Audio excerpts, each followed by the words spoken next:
In the training grounds of the Republic of Korea, Marines are practicing finding their enemy and destroying them. This is a simulated company live-fire attack, and here's what it looks like from the inside. This is just a small portion of what the battalion landing team brought ashore. So our ability to project power to the place and time of our choosing is a fairly unique capability that we got to exercise here in Korea. 2nd Battalion, 5th Marine Regiment, Fox Company simulates Marines moving against an entrenched enemy, while artillery and anti-armor teams provide suppressing fire. It takes coordination, speed, and accuracy, and more importantly, it puts enemy combatants in a no-win situation.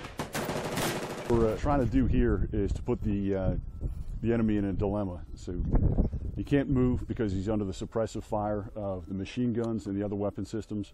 And if he doesn't move, then the riflemen down in the valley below are going to close on his position.